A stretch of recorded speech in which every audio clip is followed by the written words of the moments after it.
మీ కుటుంబ శాంతి, ఆరోగ్యం, ఆర్థిక అభివృద్ధి కోసం రుద్రాక్ష మహాపూజలో తప్పక పాల్గొనండి. ఇప్పుడే నమోదు చేసుకోండి.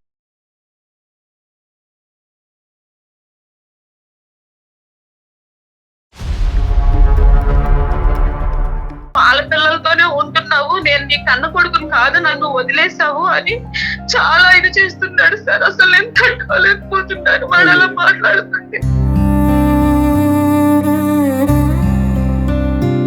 పండగప్పుడు వల్ల వస్తాడు సార్, కానీ నాతో సరిగ్గా ఉండడు. కోపం వస్తుంది వాడికి, నన్ను చూస్తే చాలా కోపం వస్తుంది. ఏదో ఒకటి అంటూనే ఉంటాడు సార్.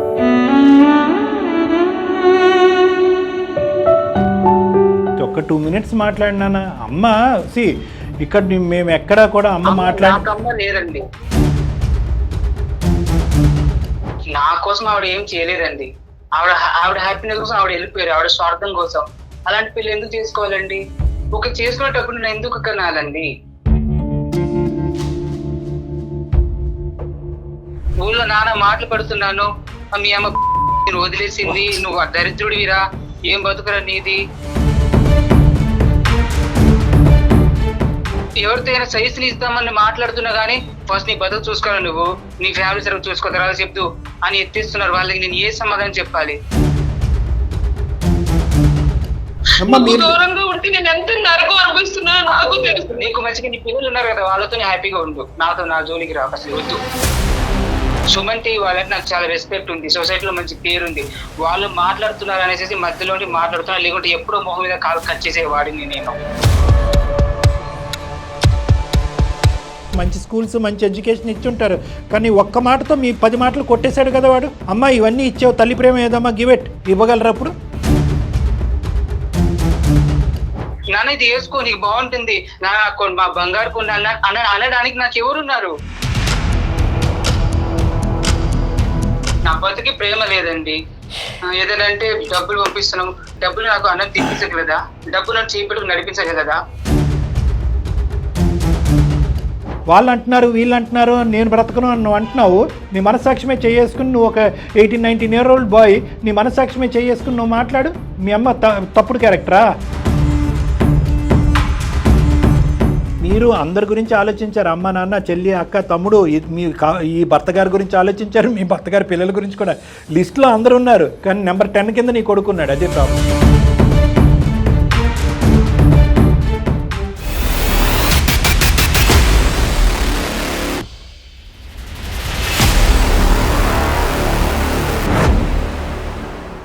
సుమన్ టీవీ అందమైన జీవితం కార్యక్రమానికి స్వాగతం. ప్రస్తుతం మనతో పాటు ప్రముఖ సైకియాట్రిస్ట్ డాక్టర్ కళ్యాణ్ చక్రవర్తి గారు. డాక్టర్ గారు నమస్తే. ఇద్దరు అంటే తల్లి కొడుకుకు సంబంధించినటువంటి మ్యాటర్ ఈసారి మన దృష్టికి వచ్చింది. ఆవిడ మనకు మెయిల్ చేశారు, మదరు. అసలు వాళ్ళ ప్రాబ్లం ఏంటి, ఆవిడ ఎందుకు కొడుకు గురించి అంత ఆరాటపడుతున్నారు, ఎందుకు మనకు మెయిల్ చేశారు, ఆమె మాటలోని వినేద్దాం సార్. ఆమె పేరు వచ్చేసి సుహాసిని సార్.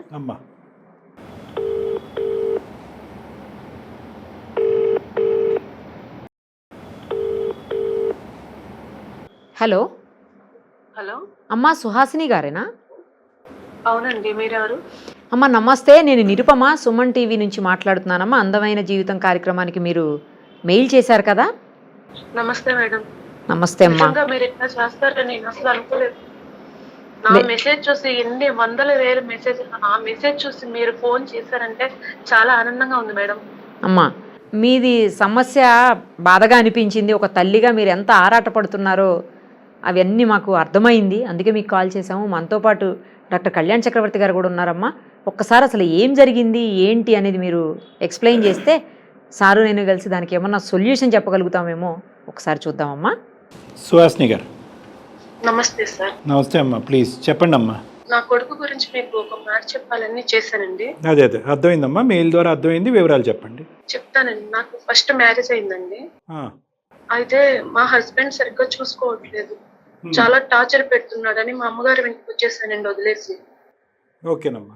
వదిలేసిన తర్వాత కొన్నాళ్ళు ఉంటే మా ఆయన చనిపోయాడండి. సూసైడ్ చేసుకున్నాడు. చనిపోయిన తర్వాత చాలా మంది చాలా రకాలుగా నా గురించి చాలా చెడుగా చెప్పారండి. అంటే చెడుగా అంటే ఏంటమ్మా? అంటే మంచిదాన్ని కాదు, అంటే తెలుసు కదండి, ఆడవాళ్ళని ఎన్ని రకాలుగా అనుకుంటారో మీకు తెలుసు. భర్తను వదిలేసి వచ్చిందండి. అప్పటికే మీకు చిల్డ్రన్ ఉన్నారమ్మా? అతను చనిపోయే టైంకి మీరు బిడ్డను తీసుకుని బయటకు వచ్చారా ఏంటి? మా బాబుని తీసుకుని నేను బయటకు వచ్చేసానండి అమ్మ వాళ్ళ ఇంటికి. బాబు వయసు ఎంతమ్మా వాళ్ళ నాన్నగారు చనిపోయే టైంకి? 5 సంవత్సరాలండి. అతను సూసైడ్ చేసుకోవడానికి కారణం ఏంటమ్మా? అంటే మీరు వెళ్ళిపోయారన్న బెంగతోనా? అవునండి. కానీ అతను ఏంటి అంత చెడ్డగా ప్రవర్తించింది ఏంటి మీతో? అంత పెద్ద నిర్ణయం తీసుకుని బయట? ఫుల్లుగా తాగుతాడండి. ఓహో. ఇంట్లో అసలు ఏం చూసుకోడండి, ఓకే ఓకే. అసలు పట్టించుకోడండి. ఏమైనా అడిగినా సరే నన్ను కొడుతూ ఉంటాడండి. అది నేను తట్టుకోలేక చాలా టార్చర్ అనుభవించలేక నేను బయటకు వచ్చేసానండి. తప్పులేదులే అమ్మా, తప్పులేదు. కానీ ఏంటంటే ఎప్పుడైతే కనుక అతను సూసైడ్ చేసుకున్నాడో సమాజం అంతా కూడా అతని తరపున నిలబడి నీకు వ్యతిరేకంగా చూపిస్తారు. అంతే కదా మన అందరూ వేలెత్తి ఇట్లా వెళ్ళిపోయింది, ఏం చేసిందో, ఏం తప్పు చేసి వెళ్ళిపోయిందో, మొగుడిని వదిలేసింది అని అన్ని మాటలు పడుతున్నానండి. అప్పుడు సంగతి చెప్తున్నారు మీరు? అవునండి, అప్పుడు సంగతి మీకు చెప్పాను. అయితే అసలు ఏం జరిగిందంటే అండి, నాకు ఫస్ట్ మ్యారేజ్ అయింది, ఆయన చనిపోయారండి. ఇలా జరిగినందుకు ఓకే. చనిపోయిన తర్వాత మా అమ్మ వాళ్ళు నాకు వేరే మ్యారేజ్ చూసారండి. రైట్. చూస్తే నేను చేసుకోనని అన్నానండి. నాకు బాబు ఉన్నాడు, నేను ఎలా చేసుకుంటాను అని కూడా చెప్పానండి. సో మీ వారు చనిపోయిన ఎంతకాలం తర్వాత మళ్ళీ మీకు ఈ సంబంధం రావటం, పెళ్లి జరగటం జరిగిందమ్మా? 1 year తర్వాత సార్. 1 year తర్వాత. నీకు ఇంకా 2 చెల్లెళ్ళు ఉన్నారు, వాళ్ళకి పెళ్లి ఎలా చేయాలి, నువ్వు ఇలా ఉంటే నేను చాలా రకాలుగా అనుకుంటున్నాను, నీకు పెళ్లి చేస్తే నీకు ఒక తోడు ఉంటది, అంతే అంతే, అందరూ కొంచెం మంచిగా అనుకుంటారు నీ గురించి. మీరు సుఖపడింది ఎక్కడమ్మా? భర్త ఉన్నప్పుడు బాధపడ్డారు, చనిపోయిన తర్వాత కూడా నిందలతో బాధపడ్డారు. భర్త లేడనే బాధ ఒకటిని, భర్తను పోగొట్టుకున్నావు నువ్వు కావాలని చేజేట్లేరా అనే మాటలకి మీరు నిందలు అనిపించారు. కాబట్టి ఇప్పటికైనా ఒక జీవితం, ఒక సుఖపడమ్మా అని చెప్పి తల్లిదండ్రులు పెళ్లి సంబంధం తీసుకొచ్చారు. అవును సార్, నేను చేసుకున్నా సరే బాబు ఉన్నాడు, అలా ఎంతకాలం అలా ఉంటావు, ఇంకా నీకు 2 చెల్లెళ్ళు ఉన్నారు, వాళ్ళ పెళ్లి కూడా మేము చేయాలి కదా, నువ్వు ఉంటే అందరూ ఇట్లా అనుకుంటున్నారు, వాళ్ళకి పెళ్లి సంబంధాలు రావు అని అంటే నేను చేసుకున్నానండి. తప్పులేదమ్మా. అయితే ఆయనకు కూడా 2 ఆడపిల్లలు ఉన్నారండి. అతనికి కూడా, ఆయనకు కూడా సెకండ్ మ్యారేజ్. ఓకే.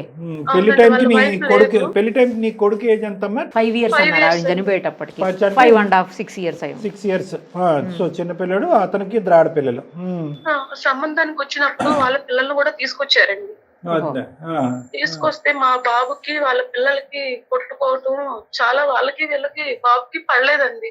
అదేలేండి, కాసేపట్లో చిన్నపిల్లలుగా కొట్టుకుని ఉంటారు. అయితే ఆయన అన్నారు, నేను చేసుకుంటాను పెళ్లి, ఓకే, మీ బాబుకి నేను అన్ని చూసుకుంటాను, చదివిస్తాను, అన్ని చేస్తాను, కానీ మనతో మాత్రం వద్దు, విడిగా మీ అమ్మ వాళ్ళ దగ్గర పెట్టేసేసే అని చెప్పారండి. Okay okay. కండిషన్ అలా కదా, మిగతావన్నీ బాగానే ఉన్నాయి, లాస్ట్ లో టర్నింగ్ పాయింట్. సో బాబు అయితే మీ దగ్గర పెరగకూడదు, వాళ్ళ ఆడపిల్లలు అయితే మాత్రం అతనితోనే ఉంటారు, మీ ఇద్దరితోనే ఉంటారు, అంతే కదమ్మా? లేదంటే ఆ పిల్లల్ని కూడా దూరంగా పెడదామన్నాడా? లేదండి, అంటే బాబుని కూడా పెడదామంటే 2 కొట్టుకుంటున్నారు, అసలు పడట్లేదు వాళ్ళకి బాబుకి, అందుకని నేనే చూసుకుంటాను అన్ని, కాకపోతే మీ అమ్మ వాళ్ళు చూసుకుంటా అన్నారు కదా, మీ అమ్మ వాళ్ళ దగ్గర ఫిక్స్ అయిపోయాడు. ముందుగానే ఫిక్స్ అయ్యాడా? అప్పుడు ఈ గొడవ చూసి ఫిక్స్ అయ్యాడమ్మా? గొడవ చూసి ఫిక్స్ అయ్యారండి అని మనం అనుకుందాం. సరే, అతని పెళ్ళి అయితే మాత్రం అతని దగ్గరే ఉంటారు, అదే మీ దగ్గర. అతని దగ్గర ఎలా అవుతారు? మీ దగ్గర. మీరిద్దరు పెళ్లి చేసుకుంటే మీ దగ్గర. సరే, ఇంతకి పెళ్లి అయిందమ్మా? పెళ్లి అయిందండి. నువ్వు కండిషన్ ఒప్పుకున్నారా? ఒప్పుకున్నాను. క్లైమాక్స్ కూడా లేకపోయినా వాడు నేను పెంచలేనండి, అంటే చదివించలేనండి వాడిని నేను బాగా చదివించాలని నా కోరిక. వాడు చదువుకుంటే వాడు ఒక పొజిషన్ వస్తాడని నేను అనుకున్నానండి, అందుకని నాకు ఇష్టం లేకపోయినా మా బాబుని వదిలేసి నేను వెళ్ళిపోయాను పెళ్లి చేసుకొని. 6 years. కానీ మా బాబుకి ఏంటంటే, తల్లి నన్ను వదిలేసింది, మా అమ్మ వేరే పిల్లల కోసం వెళ్ళి వాళ్ళ కోసం బతుకుతుంది, నన్ను వదిలేసింది అనే ఆలోచన మైండ్ లో పెట్టుకున్నాడండి ఆయన. నథింగ్ సర్ప్రైజింగ్ కదమ్మా, అస్సలు ఆశ్చర్యం కలగట్లేగా. సరే చెప్పండి, మీ అబ్బాయి ప్రస్తుతం ఏం చదువుతున్నాడమ్మా? ఇప్పుడు ప్రస్తుతానికి బీటెక్ చేస్తున్నాడండి. ఓకే. సుహాసిని గారు, బాబు ఎప్పుడు వచ్చాడండి మీ దగ్గరికి? మీ దగ్గరికి అసలు వచ్చాడా బాబు ఇప్పటికైనా? ఇంటర్ అయిపోయిందండి, బీటెక్ చదివిద్దామని నా దగ్గర తీసుకొచ్చానండి. అంటే ఇప్పుడు బీటెక్ చదివించడానికి మీ దగ్గర తీసుకురావడం అనేది ముందస్తు ప్లానా? దానికి మీ భర్త గారి యొక్క అంగీకారం ఉందా, లేదంటే అతను ఒప్పించి తీసుకొచ్చారా? ఏంటి పరిస్థితి అమ్మా? ఇంటర్ వరకు బయట చదివించి తర్వాత ఇంటర్ తర్వాత అన్ని తెలుసుకుంటాడు అని నా దగ్గర పెట్టుకుందామని అప్పుడే అన్నారండి మా ఆయన గారు. ఓహో, okay okay. So 6 years to intermediate completion అంటే దగ్గర మీ కొడుకు 10 years వనవాసం అనకూడదులేండి, మీ అమ్మగారి దగ్గర ఉన్నాడు కాబట్టి. కానీ అతని ఉద్దేశంలో అది వనవాసమే. ఇప్పుడు మా బాబు ఏంటంటే వీళ్ళందరినీ చూసి వాడు ఉండలేకపోతున్నాడండి. రైట్ ఓకే అమ్మా, కానీ ఒక్క నిమిషం అమ్మా. ఇంజనీరింగ్ లాస్ట్ ఇయర్ జాయిన్ అయ్యాడంటే ఇప్పుడు మీ అబ్బాయి ఇంజనీరింగ్ సెకండ్ ఇయర్. అవునండి. ఓకే, ఎవరిని చూసి ఓర్వలేకపోయాడు? ఏం చూసి ఓర్వలేకపోయాడు? నన్ను బయట వదిలేసింది నా కన్న తల్లి అయ్యుండి వాళ్ళ పిల్లలతో ఇంత మంచిగా ఇట్లా ఉన్నారు వీళ్ళందరూ కలిసి అని వాడు చూడలేకపోతున్నాడండి. అది నా మీద పగ పెట్టుకొని డ్రింక్స్, డ్రగ్స్, సిగరెట్స్ అన్ని అలవాటు చేసుకున్నాడండి. అయ్యయ్యో. ఈ 1 year లో ఇలాంటి చెడు అలవాట్లకి బానిస అయ్యాడా? అంతకు ముందే ఉందా? 10th అయిన తర్వాత స్టార్ట్ అయిందండి నా మీద ఇంకా ఎక్కువ. అంటే తెలుస్తుంది కదండి తన మైండ్ పెద్ద అయిపోయిన తర్వాత. అంతే అంతే, అటు ఇటుగా ఇంటర్మీడియట్ లోంచి స్టార్ట్ అయింది, ఇంజనీరింగ్ లోకి వచ్చాక అలవాట్లు కాస్తే ఎక్కువైంది. అవును సార్, ఇప్పుడు నా దగ్గరికి వచ్చిన తర్వాత ఇవన్నీ నాకు తెలిసింది సార్. మీతో మీ అబ్బాయి యొక్క ప్రవర్తన ఎలా ఉందమ్మా? అసలు కన్న తల్లిలా కూడా నన్ను చూడట్లేదు, ఎక్స్పెక్ట్ చేయట్లేదండి వాడు. ఎప్పుడు లేదు. నేను వదిలేసి వచ్చేసాను అనే థాట్ తన మైండ్ లో ఉండిపోయింది సార్. వాళ్ళ పిల్లలతోనే ఉంటున్నావు, నేను నీ కన్న కొడుకుని కాదు, నన్ను వదిలేసావు అని చాలా ఇది చేస్తున్నాడు సార్. అసలు నేను తట్టుకోలేకపోతున్నాను వాడు అలా మాట్లాడుతుంటే. మరి మీరు చెప్పలేదా, ఒరే నువ్వు దూరంగా పెట్టి నిన్ను సుఖపెట్టడం గురించి నేను దూరం పెట్టాను, నిన్ను ఈ స్థాయిలో చదివించే స్తోమత నాకు లేక నేను దూరంగా ఉంటూ మీ తండ్రి యొక్క కాంట్రిబ్యూషన్ నీకు ఇచ్చాను అనేటటువంటి మాట మీరు చెప్పారా? నేను చెప్పాను సార్. చెప్తే తను అంటున్నాడు నాకు డబ్బు కాదు తల్లి ప్రేమ కావాలి, నువ్వు నాకు అది చూపించలేదు అని చెప్తున్నాడు సార్. ఎప్పుడైనా అబ్బాయిని సెలవులకో పండగకో పబ్బానికో మీ ఇంటికి తెచ్చుకున్నారా? హైదరాబాద్ తీసుకొచ్చారా? లేదంటే మీరే తీసుకొచ్చుకున్నారు? సెలవులప్పుడు వల్ల వస్తాడు సార్, కానీ నాతో సరిగ్గా ఉండడు, కోపం వస్తుంది వాడికి. తను చూస్తే చాలా కోపం వస్తుంది, ఏదో ఒకటి అంటూనే ఉంటాడు సార్. అంటే ఇంట్లో ఆ పిల్లలతోటి ఈవిడ ఉండే తీరు చూసి మరి ఇదంతా తను మిస్ అయిపోతున్నాడు కదా సార్. మీ వాళ్ళ డాడీతో మాట్లాడతాడమ్మా? లేదు సార్, అతనితో లేదు. ఈ ఆడపిల్లలతో అసలు మాట్లాడలేవు? అసలు పడదు సార్ ఆడపిల్లలతో, వాడికి పడదు. అలాంటి పరిస్థితుల్లో మరి మీ దగ్గర పెట్టుకుని ఏదో దగ్గర కాలేజీలో పంపించుకోవాలి, కానీ మళ్ళీ హాస్టల్లో ఎందుకు పెట్టారమ్మా ఇంజనీరింగ్ కాలేజ్లో? అమ్మ దగ్గర పెట్టే ఒక తప్పు అని మనం అనుకుంటున్నాము చిన్నపిల్లోడిని, మళ్ళీ దూరం ఎందుకు చేశారు? మీ దగ్గర వాడు మొత్తం జీవితకాలంలో మీ దగ్గర ఉండే eligibility 1 year intermediate 1 or 2 years అంతేనా? అంతకుమించి మీరు ఒప్పుకోరా? కేవలం ఆ ఆడపిల్లలతో కొట్లాడుతున్నాడు అని చెప్పి ఈ మహానుభావుడు ఆడిని దూరం పెట్టమని చెప్పాడు, కానీ ఎంతవరకు సబ్బది? ఆ చిన్న మనసు ఎంత గాయపడి ఉంటుంది? ఆడదే తలదించుకుని ఆడదే కండిషన్స్ వహిస్తూ పెళ్లి చేసుకోవాలా? ఇంకా ఇప్పటికీ అదే సొసైటీలో ఉన్నాం మనం. సరే అమ్మా, చెప్పండి, మీరు ఎన్నిసార్లు సముదాయించారు మీ భర్త గారిని? లేదు సార్, చెప్పాను. కాకపోతే అబ్బాయి కదా, బయట అయినా ఉండొచ్చు, ఆడపిల్లలైతే బయట ప్రపంచం మంచిగా లేదు, ఏదైనా సరే నేను చూసుకుంటా అన్నారండి. అందుకని వాడి భవిష్యత్తు కోసం నేను ఆలోచించాను, కానీ ఇట్లా వాడు మైండ్ కన్నతల్లి దగ్గర ఉంటుందని అసలు అనుకోలేదు సార్. ఒకే ఒక వర్డ్ తో మీరు చెప్పేటటువంటిది అన్నిటిని న్యూట్రలైజ్ చేస్తాడమ్మా మీ కొడుకు, మైనస్ చేస్తాడు ఒకే ఒక వర్డ్ తో. నా కొడుకు కోసం మాత్రమే ఆ పెళ్లికి ఒప్పుకున్నా సార్. పెళ్లి తప్పు అనట్లేదు, పెళ్లి చుట్టూరు ఉన్నటువంటి కండిషన్స్కి ఒక కొడుకుని బలిపస్తు చేశారు కదా, చిన్న ప్రాణాన్ని బలిపస్తు చేసి. తండ్రి ప్రేమ ఎలాగ దురదృష్టం లేదు వాడికి, తల్లి ప్రేమ కూడా లేకుండా చేశారుగా. ఇప్పుడు ఎక్కడి నుంచి వస్తాయి వాడికి? రిలేషన్షిప్స్ మీద ఏం నమ్మకాలు పడతాయి? ఏం చూసి రేపు పొద్దున ఒక అమ్మాయిని ప్రేమిస్తాడు, లేదంటే ఏం చూసి వాడు పెళ్లి చేసుకుంటాడు? వాడు వాడేటటువంటి మందో మత్తుని నేను సమర్థించట్లే, కానీ వాడి ప్రవర్తనకి బలమైనటువంటి కారణాలు ఉన్నాయి. వాడితో మాట్లాడక ముందే కేవలం మీతో చెప్తున్నాను, మళ్ళీ వాడు ఎదుర్కొంటూ చెప్తాడు 2 కొమ్ములు వస్తాయి. మీకు చెప్తున్నాను, చూస్తేనే శత్రువుల్ని చూసినట్లు చేస్తున్నాడు సార్. నేను ఎలా దగ్గర పెట్టుకోవాలి సార్, చెప్పండి సార్. సర్లే అమ్మా, దీనికి కారణం ఎవరు పరిణామం ఎవరు అనేది కాసేపు మాట్లాడుకుందాం. కారణం ఏంటంటారు? ఇప్పుడు ఈరోజు పరిణామం గురించి మాట్లాడుతున్నాడు, క్రూరంగా ప్రవర్తిస్తున్నాడు, చీడ పురుగుల్లా చూస్తున్నాడు, మందు మత్తులో ఉంటున్నాడు అని మీరు అంటున్నారు. కారణం ఏంటో నేను చెప్తా సార్. వాడిని వదిలేసి ఆ పిల్లల్ని చూస్తున్నాడని వాడు మైండ్ లో పెట్టుకున్నాడు సార్. వదిలేసి వెళ్ళిపోయింది నన్ను నా కన్న తల్లి, ఆ పిల్లల్ని చూస్తుంది, కన్న కొడుకుని నన్ను అసలు పట్టించుకోవట్లేదు, చూడట్లేదు అని అనుకుంటున్నాడు సార్. కానీ దూరంగా బతుకుతున్నారని వాడు అనుకుంటాడు సార్. కదమ్మా, అది ఒక జగమెరిగిన సత్యం అని ఏదో అంటారు చూడండి, ఇట్స్ అబ్సల్యూట్ ట్రూత్. అది అందరికీ తెలుసు. ఆ అబ్బాయి అలా అనుకోకపోతే మనం ఆశ్చర్యపడాలి. ఇక్కడికి వచ్చాక మీకు లగ్జరీసు, ఏసీలు, ఫ్యాన్లు, కార్లు, జీపులు అన్నీ ఉంటాయి. ఇక్కడికి వచ్చేటప్పటికి అక్కడ వాడు చిన్న పల్లెటూరులో ఏదో శాపగ్రస్తులాగా అక్కడ ఓకే మీ అమ్మ నాన్న బాగా చూడలేదు. వాడిని దూరంగా పెట్టుకొని నేను ఎంత నరకం అనుభవిస్తున్నానో అది నాకు తెలుసు. మీరు నరకం అనిపించారు. మీ అనుభవాలు నేను చెప్పానుగా, ఈ పెళ్లికి ముందు నరకాన్ని అనిపించారు, భర్తను పోగొట్టుకున్నప్పుడు అనిపించారు, బిడ్డను వదిలేస్తున్నప్పుడు అనిపించారు. కానీ ఇక్కడ గుర్తుపెట్టుకోండి, మీరే ఇంత నరకాన్ని అనుభవిస్తే కనుక వాడెంత నరకాన్ని అనుభవించుంటాడు. చిన్నపిల్లోడు మీరు ఇచ్చుంటారు, సుఖ సౌఖ్యాలు అన్నీ ఇచ్చుంటారు, అది నేను అనట్లేదు. మంచి స్కూల్స్, మంచి ఎడ్యుకేషన్ ఇచ్చుంటారు. కానీ ఒక్క మాటతో మీ 10 మాటలు కొట్టేశాడు కదా వాడు. అమ్మ ఇవన్నీ ఇచ్చావు, తల్లి ప్రేమ ఏదమ్మా గివెట్ అన్నాడా? ఇవ్వగలరా అప్పుడు? నేను నా దగ్గర అందుకే సార్ ఇప్పుడు పెట్టుకుందాం, నాతోనే ఉంచుకుందామని తీసుకొచ్చాను సార్. సర్లేండి, ఇప్పటికైనా వచ్చింది, మళ్ళీ తీసుకెళ్ళి హాస్టల్లో పెట్టారుగా మీరు. సరే, ఇప్పుడు ఎందుకమ్మా మాకు చేయడానికి కారణం ఏంటి తల్లి? మిమ్మల్ని కించపరిచి నిందించడం గురించి కాదు, చేసినప్పుడు చేతులు కాలేక ఆకులు పట్టుకోవటం, అప్పుడు తప్పు జరిగింది.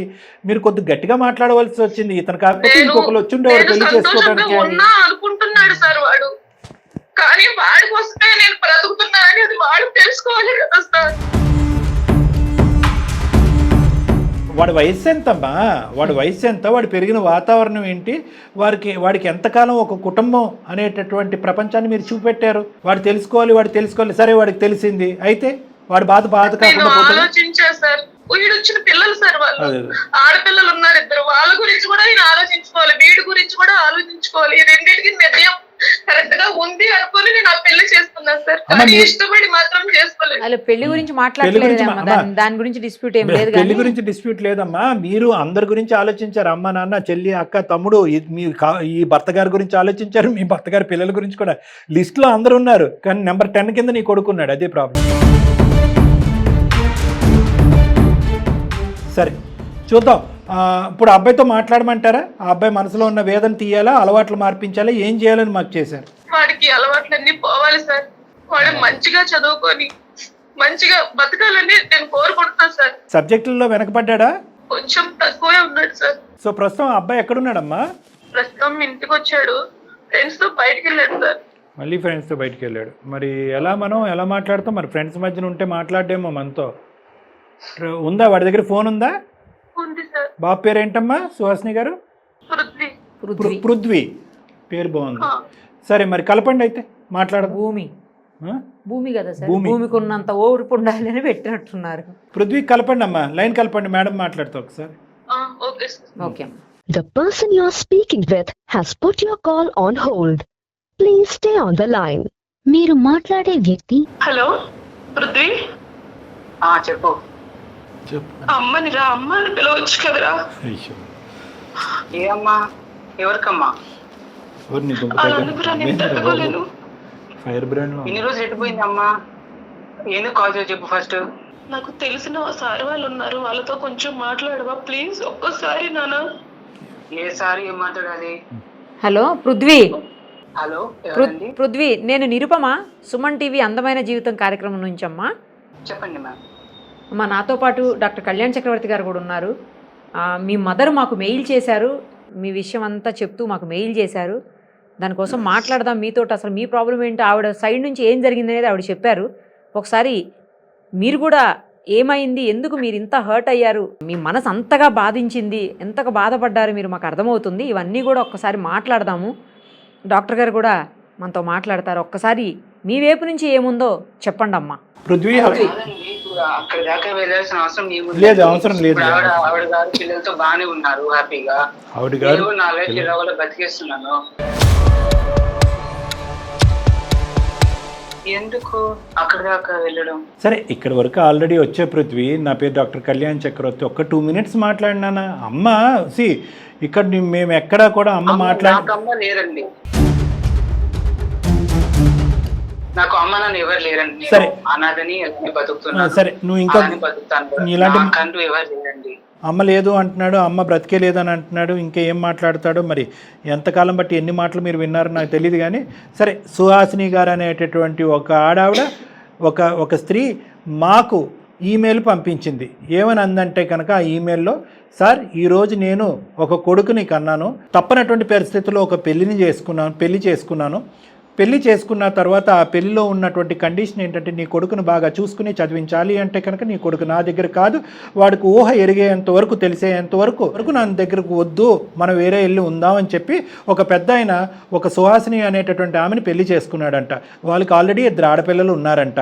అయితే తర్వాత సుహాసిని గారు అష్ట కష్టాలు అన్ని బాధలు పడిన తర్వాత హ్యాపీగా ఒకరోజు అబ్బా నా కొడుకు ఒక వయసు వచ్చింది మా ఆయన ఒప్పుకున్నాడని వెనక్కి తెచ్చుకునేటప్పటికి ఆ కొడుకు ముందస్తు వచ్చి నువ్వు నా తల్లివే కాదు అసలు నాకు తల్లే లేదు అనే విధంగా మాట్లాడాడంట. ఆ తల్లి ఇప్పటి వరకు చేసినటువంటిది సుఖ సంతోషాల ఆనందదాయకమైనటువంటి జీవితమా లేదంటే కొడుకు గురించి చేసినటువంటి త్యాగమా?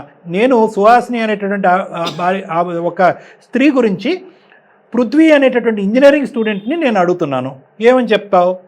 ఆవిడ చేసింది తప్ప ఒప్ప? నా కోసం ఆవిడ ఏం చేయలేదండి. ఆవిడ హ్యాపీనెస్ కోసం ఆవిడ వెళ్ళిపోయారు, ఆవిడ స్వార్థం కోసం. అలాంటి పిల్లలు ఎందుకు చేసుకోవాలండి? ఒక చేసుకునేటప్పుడు నేను ఎందుకు కనాలండి? ఊర్లో అనదాన్ని మాటలు పడుతున్నాను, ఇవాళ వదిలేసి వెళ్ళిపోయింది అనేసి ఎన్ని మాటలు పడుతున్నాను. నాకు ప్రేమ లేదండి. ఏదైనా డబ్బు మనిషికి పరిష్కారం కాదు కదా. డబ్బు నాకు ఆనందాన్ని ఇవ్వగలదా?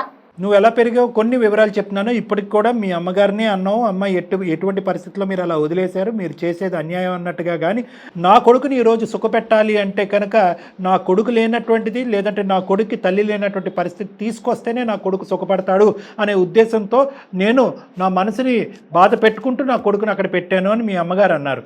ఆ బాధ నువ్వు ఎప్పుడన్నా అడిగి తెలుసుకున్నావా? అమ్మ లేరు, నాన్న లేరు, ఇక్కడ ఎలా ఉంటున్నాడు, తింటున్నాడా, ఉన్నాడా, ఎలా ఉన్నాడు, ఆరోగ్యంగా ఉన్నాడా లేదా, హెల్త్ బాగుందా అని చూసుకునే వాళ్ళు లేనప్పుడు నాకు ఈ చదువులు ఇవ్వని ఎందుకండి? నాకు ఇక్కడ చూసుకున్నా నాకంటే ఎవరు ఉన్నారు? నా కోసం అంటారు, నా కోసం వెళ్ళిపోయారా? ఆవిడ స్వార్థం కోసం వెళ్ళిపోయారా? ఆవిడ హ్యాపీగా ఉండి లైఫ్ ఎంజాయ్ చేయడానికి వెళ్ళారు, నా కోసం ఏం వెళ్ళలేదు. బయట మాత్రం నా కోసం అనేసి మీకు ఏం చెప్పారు నాకు తెలియదు. నేను ఇలా ఎంత దారుణంగా బతుకుతున్నాను, ప్రేమ లేకుండా, ఊళ్ళో మాటలు పడుకుంటా. నాకు తెలుసు ఆవిడ స్వార్థానికి వెళ్ళిపోయి ఇలా అనడం అసలు నాకు వద్దండి. ఇంకా ఆవిడతో మాట్లాడలేను ఇవన్నీ. స్వార్థం అనేది ఈజ్ నాట్ ఎట్ ప్రూవ్డ్. నువ్వు పదే పదే స్వార్థం అని అనొద్దు. ఆవిడ స్వార్థం అని అంటే కనుక అది ఇంకో విధంగా ఉంటుంది. ఒకటే మాట, దానికి ఈరోజు నువ్వు తాగటానికి, సిగరెట్లు కాల్చడానికి, ఇంకేవేవో చేయటానికి రీజన్ ఏంటి? అదేంటి అలవాట్లు ఏంటి? మీరు స్వార్థం కాదు అంటున్నారు కదండి, మీరు స్వార్థంగా ఏమంటారు? మీ అమ్మగారు మీ ఎదుర్కొంటానే ఉన్నారు. మాకు అమ్మాయి లేరండి, అసలు ఆవిడతో మాటలు తలుచుకోలేదు. మీకు మీరు చెప్పారు కాబట్టి మీకు సమాధానం ఖచ్చితంగా చెప్తాను నేను. నెల్లలే నాకు అక్కర్లేదు నాన్న, ఒక్క 2 నిమిషాలు విను. ఓపిక, ఓర్పు, సహనం అనేది ఇంపార్టెంట్. చిన్న కుర్రాడివి. మా బాధ ఏంటంటే కేవలం ఈరోజు మీ అమ్మగారితో మాట్లాడాలో మాట్లాడకూడదు అనే అంశం కాదు. నీకు ఇప్పటి వరకు జరగరానటువంటి కష్టం, నష్టం జరిగింది. ఇప్పుడు జీవితాన్ని ఇంకో మలుపు తిప్పుకుంటున్నావు. నువ్వు తాగుడికి బానిస అవుతున్నావు, సిగరెట్లు, మద్యపానం, రకరకాల అంశాల్లోకి వెళ్ళిపోతున్నావు. చదువు వెనకబడుతుంది, చేజేతులారా జీవితాన్ని పాడు చేసుకుంటున్నావు. ఈరోజు మీ అమ్మగారు మాకు ఫోన్ చేసిన దానికి, ఈమెయిల్ పంపించడానికి ముఖ్యమైనటువంటి కారణం నా కొడుకుని నాకు ఇప్పించండి, నా కొడుకు మనసులో ప్రేమ పుట్టించండి అన్నది కాదు.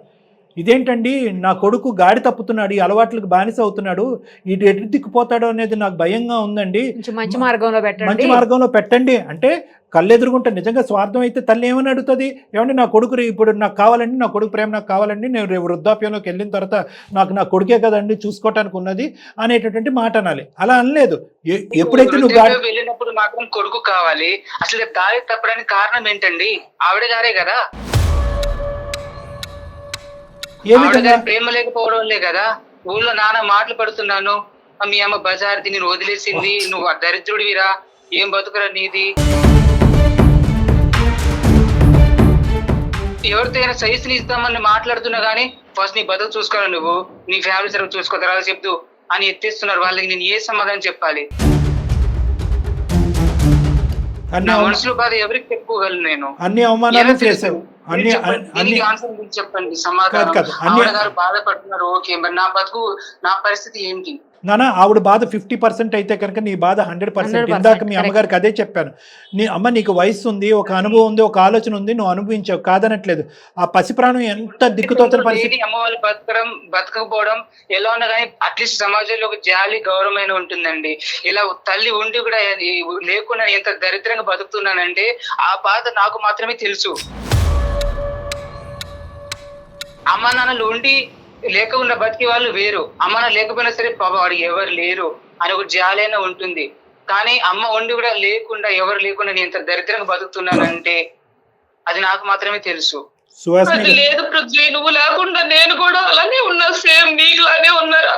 అమ్మ నువ్వు మీరు దూరంగా ఉంటే నేను ఎంత నరకం అనుభవిస్తున్నానో నాకు తెలుసు. మీరు అర్థం చేసుకోరా నన్ను. సుహాసిని గారు వచ్చారా సుహాసిని గారు ఇన్ని సంవత్సరాల తర్వాత మీరు మళ్ళీ అదే నేను మర్చిపోతాయి కదా నిన్ను గుర్తు చేసుకోవడానికి. సుహాసిని గారు నీకు మంచిగా నీ పిల్లలు ఉన్నారు కదా, వాళ్ళతో హ్యాపీగా ఉండు. నాతో నా జోలికి రాక అసలు వద్దు. నీతో మాట్లాడుకోదలుచుకోలేదు అసలుగే. సుమంతి వాళ్ళంటే నాకు చాలా రెస్పెక్ట్ ఉంది, సొసైటీలో మంచి పేరు ఉంది. వాళ్ళు మాట్లాడుతున్నారు అనేసి మధ్యలో మాట్లాడుతున్నారు, లేకుంటే ఎప్పుడో మొహం మీద కాలు కట్ చేసేవాడిని నేను. ఓకే, థ్యాంక్ యూ నాన్న, థ్యాంక్ యూ. మా మీద ఒక మంచి అభిప్రాయం ఉంది నీకు. కాన్స్టెంట్గా నేను బాధపడ్డాను, నేను నరకాన్ని అనిపించలేదా అంటే కనుక మీ బాధను వాడి బాధ కింద ఎందుకు చెప్తారు? మీరు బాధపడ్డారు, కానీ కొడుగ్గా వాడి బాధను ఒకసారి అర్థం అబ్బాయి బాధ ముందు మీది అసలు చాలా తక్కువ. అవును మేడం. ఒక పండుగ వస్తుందండి, అందరు మా ఫ్రెండ్స్ వాళ్ళ అమ్మ నాన్న అందరూ కూడా తీసుకెళ్లి బట్టలు కొనిస్తారు. నాన్న ఇది వేసుకో నీకు బాగుంటుంది, మా బంగారు కొండ అనడానికి నాకు ఎవరున్నారు? అబ్బాయి అందుకే కదా నా పండగకి నేను తీసుకొస్తున్నాను. ఇంట్లో అమ్మ నాన్న వాళ్ళు ఉన్నారంటారు, ఏం చూస్తారు వాళ్ళు? పర్సనల్ మేతేసాడు 4 ముద్దలు వేస్తారు అక్కడ, అంతే. నేను ఎలా ఉన్నాను కూడా చూడరు. అంతేనా? నీ బాధ మాకు పూర్తిగా అర్థమవుతుంది పృథ్వీ. నువ్వు గడిపినటువంటిది నువ్వు ఒకటే పాయింట్ అంటున్నావు, సంతోషాలు సుఖాలు కాదు, తల్లి ప్రేమ తండ్రి ప్రేమ అనేటటువంటి ఒకటి అడుగుతున్నావు. దానికి మించింది ఏంటంటే ఈ సమాజంలో మాట్లాడేటటువంటి కొంతమంది దుర్మార్గులు, ఈ సూటుపోటు మాటలు. Very bad luck. హెల్త్ బాగాలేదండి, ఎవరు చూసుకుంటారు? వాళ్ళు తెచ్చి 4 టాబ్లెట్ అట్లా వేసేస్తారు అంతే. నాన్న నువ్వు తిన్నావు, లేచి నాన్న కాసేపు నడు, నన్ను చేయి పట్టు నడిపించే వాళ్ళు లేరు నాకు. ఆ ప్రేమ లేదు, నా బతికి ప్రేమ లేదండి. ఏదంటే డబ్బులు పంపిస్తున్నాం, డబ్బులు నాకు టాబ్లెట్, డబ్బులు నాకు అన్నం తినిపించగలదా? డబ్బులు నన్ను చేయి పట్టుకు నడిపించగలదా? సుహాసిని గారు, చెప్పండి సార్. ఈ బంధం మళ్ళీ కలవాలి, మీరిద్దరు మళ్ళీ కలిసి ప్రయాణం చేయాలి. ఒక తల్లి కొడుకుల యొక్క ప్రేమ బంధాన్ని మళ్ళీ మనం రెస్టోర్ చేయాలి అంటే కనుక మీ మాటలు బట్టే ఈ మొత్తం అంతా కూడా ఆధారపడి ఉంటుంది. ఏమని చెప్పాలనుకుంటున్నారు మీ అబ్బాయికి? నాకు నా కొడుకు కావాలి సార్, వాడి ప్రేమ కావాలి. వాడి కోసమే బ్రతుకుతున్నా. వాడిని మార్చుతారని మీకు మేలు చేశాను సార్. ప్రేమ కావాలన్నప్పుడు అది ముందు ఉండాలి. చిన్నప్పుడు ఏం తెలియనప్పుడు వదిలేసి వెళ్ళిపోయి నువ్వు ప్రేమ కావాలి అదే కావాలంటే కొంచెం ఆలోచించినానా? ఆ రోజు నిన్ను పెంచే శక్తి కూడా నా దగ్గర లేదురా నాన్న. నువ్వు బాగుండాలని కోరుకుంటున్నాను కదా. ఇప్పుడు కొడుకు గుర్తొచ్చారా నీకు? చదువుకోవాలి, నేను మర్చిపోలేదురా నిన్ను. ఆయన నీకు ఉన్నారు కదా, నీకు 2 పిల్లలు ఉన్నారు, మీ ఆయన ఉన్నాడు, మంచిగా డబ్బు. నేను ఉన్నా అంటే ఉన్నా, అక్కడ ఒక యంత్రం అంటే వాళ్ళని పెంచడానికి మాత్రమే నేను ఉన్నారా? నేను బతికేదే నీకోసం. మాత్రం ఉంటే సరిపోయేది కదా, కూలి పని చేసుకుని పెంచలేవా? ఎంతమంది లేరు ఇట్లా ఊర్లో? కూలి పని చేసి నిన్ను పెంచుతారా? నిన్ను నేను చదివించలేదు. తెలీదు అడుగు తర్వాత. అమ్మా నేను ఒకసారి మాట్లాడినా సుహాసిని గారు, పృథ్వీ నాన్న ఒక్క 2 నిమిషాలు 2 నిమిషాలు ఓపికగా మాట్లాడుకోండి అమ్మా. బహుశా ఈ డిస్కషన్ ఏదైతే మీ ఇద్దరి మధ్యన ఉందో ఇది ఇంకో దారిలో వెళ్ళినా కూడా అట్లీస్ట్ కొంతవరకైనా మీరు ఇద్దరు మాట్లాడుకుని ఉంటే కనుక పరిస్థితులు ఇంకో విధంగా ఉండేవి. పృథ్వీ నేను నీ పార్టీయేనన్నా, నీ తరపునే నిలబడతా అని చెప్పి మీ అమ్మగారిని ఖండించి నిందించను. స్వార్థం అనేటటువంటి పదం అసలు వాడను. కూలో నాలో చేసుకుని నన్ను పోషించుంటే కనుక నా పరిస్థితి ఇంకో విధంగా అంటే కనుక ఆ కష్టం ఇంకో విధంగా ఉంటుంది. అందులోకి వెళ్తే మనకు అర్థమవుతుంది. ఆ కష్టం నీకు రాకూడదని చెప్పి ఆవిడ దూరంగా ఉంటూ నీ ప్రేమను కూడా దూరం పెట్టుకుంటూ, అంటే నీకు ఆవిడ ప్రేమ దూరం అయింది కాబట్టి నువ్వు ఎంత బాధపడుతున్నావు అనేది ఆవిడ ఏం చిన్న చూపు చూడట్లే. కానీ ఆవిడ ఆ దూరం పెడుతూ ఒక త్యాగం కూడా చేసింది. ఇప్పటి వరకు నీ నోట్లోంచి రానటువంటి ఒక పదం స్వార్థం అని 10 సార్లు అన్నావు, కానీ త్యాగం అని ఒకసారి కూడా అనలేదు. త్యాగం చేశారని అంటున్నారు, కానీ ఊర్లో నాకు మీ అమ్మ వదిలేసి కరెక్టే నాన్న. ఒకటి నాన్న ఇలాంటి మాటలు పడుతూ నాకు అసలు ఒకసారి చచ్చిపోవాలనిపిస్తుందండి నాకు అసలుకి. నాన్న అంత పెద్ద మాటలు మాట్లాడకు నాన్న, చిన్నపిల్లోడివి, బోల్డ్ అంత భవిష్యత్తు ఉంది, దయచేసి అర్థం చేసుకో. పక్క వాళ్ళ జీవితాల్ని సినిమాలో చూసేటటువంటి వాళ్ళని, జీవితాల్లో ఏమీ లేకపోయినా మసాలా వేసేసి ఆ జీవితాన్ని ఎంజాయ్ చేసేటటువంటి వాళ్ళని, కొన్ని చీడ పురుగులు ఉంటాయి చూడు, వాళ్ళ మాటల్లో దయచేసి వెళ్ళొద్దు నాన్న. వాళ్ళు నిన్ను బ్రెయిన్ వాష్ చేశారు. ఆ మాటలు అనటంలో నీలో ఒక కసి కోపం వచ్చింది, మీ తల్లి మీద ఒక వ్యతిరేకత వచ్చింది. ఇప్పటికి నువ్వు అరగంట గంట సేపు మాట్లాడుతున్నా కూడా ఒక్కసారి కూడా అమ్మ అని అనలేదు. ఆవిడ పరితపించిపోతుందన్న 11 సంవత్సరాలు బట్టి అమ్మ అనేటటువంటి మాట గురించి. నేను అమ్మ అనలేదండి, నా నోట అమ్మ అనే మాట రాదండి అసలు ఆవిడ గారికి. అమ్మ అనే అర్హత ఆవిడకి లేదు. నాకు అమ్మ లేదు. నేను నీ కోసమే బతుకుతున్నారా అమ్మా అని ఒక్కసారి అన్న వినాలని ఉంది. అమ్మా మనసులో రావాలి అమ్మ తల్లి, ఒక 2 నిమిషాలు వెయిట్ చేయండి మీరు పేషెంట్గా. పృథ్వీ, నిజంగా నువ్వు అంత అసహించి చేదరించుకునేటటువంటి ఇంటికి ఎందుకు వచ్చావు నాన్న? మరి హైదరాబాద్ ఎందుకు వచ్చున్నావు? తప్పకొచ్చానండి, ఏం చేస్తాను. అంటే తప్పకంటే అమ్మమ్మ వాళ్ళు పంపించేశారా? ఇక్కడ ఉండొద్దని చెప్పి అక్కడ ఉండొద్దని ఇక్కడ పంపించారా? మళ్ళీ వీళ్ళు ఏమన్నా నిన్ను బలవంతంగా లాక్కుని వచ్చారా? లేదండి, వాళ్ళే నాకు అది చేసి, అప్పటికి తాతయ్య నానమ్మలు అంతగా చేసే ఇదిలో లేరు, నాకు బలంతంగా తీసుకొచ్చి ఉంచారు. అయినా కానీ వాళ్ళని చూసి నాకు వాళ్ళంతా పాములు చెరువు పాకుతున్నట్టు అనిపిస్తుంది, కానీ అసలు నేను ఉండలేకపోతున్నాండి వాళ్ళతోటి. నా చుట్టూ ఫ్రెండ్స్ కూడా మీ అమ్మ ఉంచుకున్న దానితో తింటున్నావు, వాళ్ళతో సిగ్గులేదా అనేసి అసలు నేను ఆ మాటలు నేను తట్టుకోలేకపోతున్నానండి. ఒక్కొక్కసారి నాకు ఎందుకు ఈ బతుకు అని కూడా అనిపిస్తుంది ఒక్కొక్కసారి. మళ్ళీ పదే ఆ మాట అన్నద్దు. ఏంటి బ్రతికేది? ఎందుకు బ్రతకూడదు?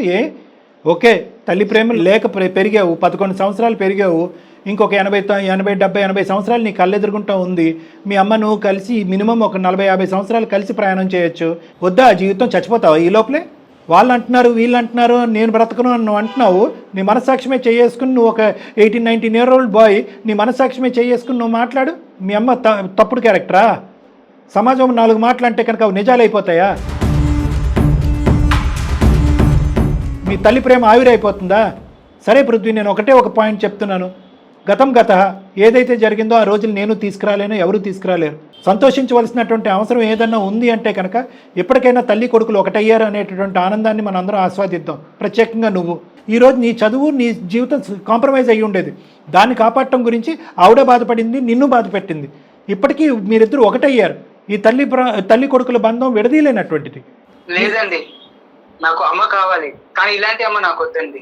నీకు అమ్మ కావాలి అని అంటున్నావు, కానీ ఇలాంటి అమ్మ వద్దు అని అంటున్నావు.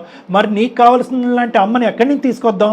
ఇప్పుడు జరిగిపోయినటువంటి అంశాలకి ఏ విధంగా అమ్మ సారీ చెప్పాలి, ఏ విధంగా సరిదిద్దుకోవాలి, ఏ విధంగా నీ మనసును మార్చాలి, ఏం చేస్తే కనుక నీకు కావాల్సినటువంటి అమ్మ డిజైన్ అవుతుంది ఇక్కడ. ఇప్పుడు దాన్ని శిల్పి ఎవరు? నువ్వే కదా. నువ్వు యాక్సెప్ట్ చేస్తే మీ అమ్మ నీ దగ్గరకు వస్తుంది, దేశ విదేశాలు పంపించాలి అని అనుకుంటుంది, మంచి భవిష్యత్తుని ఇవ్వాలి అని అనుకుంటుంది, నీ అలవాట్లన్నీ మాన్పించాలని అనుకుంటుంది. ఇంతకు మించినటువంటి గొప్ప అమ్మ ఎక్కడొస్తుందన్న? ఈ అమ్మ వద్దు, ఆ అమ్మ కావాలంటున్నావు కదా. ఆ అమ్మలో ఈ క్వాలిటీస్ అనేవి ఉన్నాయి, నువ్వు కోరుకునేటటువంటి అమ్మలో ఈ క్వాలిటీస్ అనేవి ఉన్నాయి. నువ్వు కళ్ళు చెవులు విప్పి వింటే కనుక మా అర్థం అవుతుంది. పృథ్వీ, ఉన్నావా? చెప్పండి. ఇప్పటి వరకు నువ్వు చూసినటువంటి అమ్మ ఒకటైతే కనుక ఇప్పటి నుంచి నువ్వు చూడబోయేటటువంటి అమ్మ ఇంకొకటి. ఈ విధంగా మీ అమ్మ యొక్క గొప్ప గుణాలు మీ అమ్మమ్మ తాతయ్య చెప్పారో లేదో నాకు తెలీదు, మీ బాగోగు కోరేటటువంటి 4 మనుషులు చెప్పారో నాకు తెలీదు. ఈరోజు ఒక బంగారం అవకాశం వచ్చింది, అందమైన జీవితంలో నిరుపమ మేడం, కళ్యాణ్ చక్రవర్తి ఉన్నారు. మేము నీకు చెప్తున్నాం, మీ తల్లి స్వార్థం కాదు, త్యాగం చేసింది. ఇప్పటికీ కూడా కొడుకు కావాలి అని అనుకుంటుంది, కొడుకు ప్రేమ కావాలి అనుకుంటుంది, కొడుకు భవిష్యత్తు కావాలి అనుకుంటుంది. ఎప్పుడు కూడా భవిష్యత్తు, నీ భవిష్యత్తు గురించి ఆవిడ చేసినటువంటి త్యాగాలు ఇవన్నీ. అవి ఇప్పటికైనా నువ్వు మనసు విప్పి అర్థం చేసుకో. లేదు, వాడు పెళ్ళి అయ్యేంత వరకు నీ కొడుకు యొక్క మొహం చూడకూడదని మీ నాన్న అనుంటే అప్పుడు ఎలా ఉండేది పరిస్థితి? అట్లీస్ట్ వాడు ఇంజనీరింగ్ లేదంటే ఇంటర్మీడియట్ వరకు వచ్చిన తర్వాత ఇక్కడ తీసుకొద్దాం సుహాసిని, మనం ఇక్కడ చదివిద్దాం అని చెప్పి ఒక మాట చెప్పాడు. మాట నిలబెట్టుకున్నాడా లేదా మీ నాన్న? నీకు ఎక్కడన్నా తక్కువ చేశాడా? నువ్వు ఊర్లో ఉన్నావు, ఎక్కడన్నా తక్కువ చేశారా నీకు? నీ చదువులో కానీ మీ ఊర్లో మొత్తం బెస్ట్ స్కూల్లో నువ్వు చదువుకున్నావు, బెస్ట్ బట్టలు వేసుకున్నావు, బెస్ట్ తిండి తిన్నావు. వాళ్ళ నోరులు అందరూ మీ అమ్మ ఎలా మూయిస్తారు, మీ నాన్న ఎలా నోరు మూయిస్తాడు, మీ అమ్మ నోరు ఎలా మూయిస్తుంది, మేము ఎలా నోరు మూయిస్తాం. అలాంటి మంది నీ జీవితాంతం 1,00,000 మంది ఉంటారు. మళ్ళీ మీ అమ్మ పడేసినటువంటి ఎంగిల్ తినడానికి మళ్ళీ వెళ్ళేవని అంటారా? ఎంత దమ్ము ధైర్యం ఉంటే నువ్వు వింటున్నావు కదా అని చెప్పే కదా వాళ్ళందరూ 4 మాటలు అంటున్నారు, నీ బ్రెయిన్ వాష్ చేస్తున్నారు. పృథ్వీ, మ్యామ్ మీరు చెప్తున్నారు, కానీ అతను మా నాన్న కాదు. ఆవిడ గారికి భర్త, ఓకే నేను ఒప్పుకుంటాను. నాకు మాత్రం నాన్న కాదు. మీ మీద నాకు ఒక రెస్పెక్ట్ ఉంది, మీరు చెప్పిన విన్నాను, కానీ మీరు చెప్పింది చూస్తుంటే బాగానే ఉంది. కానీ నేను దీన్ని ఎందుకు నాకు చాలా కన్ఫ్యూజన్ ఉంది, నాకు అర్థం కావట్లేదు ఏం చెప్పాలో కూడా. మరి నేను ఓకే, ఆ కన్ఫ్యూజన్ నేను 110% క్లారిటీ ఇస్తాను. నువ్వు నా దగ్గరికి రా ఇప్పుడు, కాకపోతే ఎప్పుడైతే టైం ఉంటుందో అప్పుడు రా. నువ్వు హైదరాబాద్లోనే ఉన్నావు, నేను హైదరాబాద్లోనే ఉన్నాను. నువ్వు రా, అమ్మతో కలిసిరా. నిన్నేం బ్రెయిన్ వాష్ చేయట్లేదు, వాస్తవాలు నీ కళ్ళెదురుగుంటే ఇలా లైన్లో పెట్టి చూపెడతాను, నీకే ఆటోమేటిక్గా అప్పుడు క్లారిటీ decision వస్తుంది, నువ్వే డెసిషన్ తీసుకుంటావు. నా కొడుకు యొక్క అలవాట్లు మాన్పించండి, నా మీద ఉన్న ఇంప్రెషన్ ఎలా ఉన్నా పర్వాలేదు, అలవాట్లు మాన్పించండి. దాని సంగతి ఏంటి నాన్న ఇంత తెలివిగా మాట్లాడుతున్నావు? ఒక్కొక్క మాట అమృతం, నువ్వు మాట్లాడే తీరు ఒక్కొక్కటి పోసుగుచ్చినట్టుంది. నీకు ఎంతో భవిష్యత్తు ఉంది. నీ తెలివితేటలు నాశనం చేసుకుంటావా? తాగుడికి ఈ మద్యపానానికి బానిస అలవాట్ల వరకు మానేస్తావు కదా పృథ్వీ? మానేస్తానండి. ప్రామిస్? ఇప్పుడిప్పుడే మీరు చెప్పింది కొద్దిగా అర్థమవుతుంది. ఓకే, నేను ఖచ్చితంగా మీ దగ్గరకు వస్తావు. దేని గురించి వస్తావు? అలవాట్లు మానటం గురించే కాదు, నా తల్లిని ఎప్పటికీ నేను యాక్సెప్ట్ చేయాలా, నా తల్లిని నేను ఎలా చూడాలి అనే అంశం మీద మాట్లాడటానికి కూడా, ఓపెన్గా మాట్లాడటానికి కూడా నా దగ్గరకు వస్తావు కదా? వస్తానండి. రైట్. నువ్వు రాకపోతే రేపు నేను ఫోన్ చేస్తాను మళ్ళీ నీకు, నువ్వు రావాలి నా దగ్గర. ఓకేనా? Okay sir. సుహాసిని గారు చెప్పండి సార్. చూడండి, కొంతవరకైనా మేము ముందుకు తీసుకొచ్చాం. ఇది రాత్రికి జరిగేటటువంటిది, ఒక గంటలో మాట్లాడుకునేటటువంటిది కాదు. 12 ఏళ్ల అతని బాధ, వాడి బాధ అస్సలు ఆ బాధను తీసిపారేయటానికి లేదండి. ఏదో కుర్రోడు తెలుగు మాట్లాడుతున్నాడు అనుకోవటం కాదు. ఆ అబ్బాయి 16-17 ఇయర్స్ అయినా కూడా ఒక 25-28 ఇయర్ ఓల్డ్ అబ్బాయిలో మాట్లాడుతున్నాడు. చాలా మెచ్యూర్గా మాట్లాడుతున్నాడు. ఇంత మెచ్యూరిటీతో మాట్లాడటానికి కారణం తెలివితేటలు ఒకటే కాదు, అనుభవం కూడా. అంటే అన్ని బాధలు వినకూడనటువంటి రకరకాల మాటలు విన్నాడు, చూడకూడనటువంటి రకరకాల సంఘటనలు ఉన్నాడు. తల్లిదండ్రులు ఉన్నా కూడా లేనటువంటి వాతావరణంలో పెరిగినటువంటి ఒక అబ్బాయి యొక్క గాథ ఇది. కాబట్టి ఇది మనసు విప్పి అర్థం చేసుకోండి. నా బాధ అనేటటువంటి మాట మీరు అనద్దు. మీరు ఏదన్నా ప్రపంచంలో గెలుచుకునేటటువంటి ఒక శస్త్రం ఉంది అంటే కనుక అది కేవలం ప్రేమే. ఏదైతే వాళ్ళు పోగొట్టుకున్నారో అని అంటున్నారో దాన్ని కంపెన్సేట్ చేయండి. మీ యొక్క ఆలోచన శైలిని మార్చుకోండి, మీ ప్రవర్తనను మార్చుకోండి, మీరు పిల్లలతో మాట్లాడే తీరును మార్చుకోండి. అంటే ఏంటి సార్, మేము కాంప్రమైజ్ అయిపోవాలా, మేము మెట్లు దిగిపోవాలంటారు? కాదు, అది కాదమ్మా. పేరెంటింగ్ స్టైల్ అంటారు. మీరు ఇప్పుడు వరకు చూపెట్టినటువంటి పేరెంటింగ్ పిల్లలు ఆస్వాదించకపోతే దాన్ని ఇంకో విధంగా తిప్పి చూపెట్టడానికి ట్రై చేయండి, కంపెన్సేట్ చేయడానికి ట్రై చేయండి. ఆటోమేటిక్గా మీ పిల్లలు మీ దగ్గరికి వస్తారు. అదే మీకు చెప్తున్నాను సుహాసిని గారు. మీరు కూడా రండి అమ్మా, బాబుతో పాటు రండి. మీరిద్దరు కలిసే రండి. కానీ ఇద్దరితో విడివిడిగా మాట్లాడతాను. ఈ తల్లి కొడుకుల ప్రేమ ఎవరు విడదీయలేరు, 100% గ్యారంటీ. ఓకేనా? థ్యాంక్ యూ అమ్మా, థ్యాంక్ యూ. మీ దయ వల్ల మా ఇద్దరిని కలిపితే అస్సలు నేను మర్చిపోలేండి. సుమా టీవీని అస్సలు మర్చిపోనండి. నేను చాలా థ్యాంక్ యూ సార్. నేను చాలా నమ్మకంతో మీకు నేను ఇమెయిల్ చేశాను సార్. థ్యాంక్ యూ పోన్లే. థ్యాంక్ యూ అమ్మా, థ్యాంక్ యూ అమ్మా. అంతా మంచిది. మనసు కుదుటపడింది అనుకుంటున్నాం. పృథ్వీ చెప్పండి సార్. ఏం లేదు, సార్ దగ్గరికి వెళ్ళండి ఒకసారి అమ్మతోటి కలిసి, సరేనా పృథ్వీ? Okay madam. రైట్ అమ్మా, థ్యాంక్ యూ పృథ్వీ, బాయ్. అది మేడం వస్తారు సార్. మొత్తానికి మీ దగ్గరికి వస్తే ఒక తల్లి కొడుకుని కలిపినటువంటి ఆ ప్రేమని, ఆ బంధాన్ని ఎవరు విడదీయలేరు మేడం. చాలా ఈజీ మేడం. నాకు ఉన్నటువంటి సమస్యలు అన్నింటిలో కూడా వేరే బంధాలను ఎంతవరకు కలిపానో లేదో నాకు తెలియదు, కానీ తల్లి కొడుకుల బంధాన్ని చాలా ఈజీ కలిపేస్తాం. వీళ్ళని కూడా అలాగే ప్రేమ అలాంటిది. Right sir, thank you madam, నమస్తే.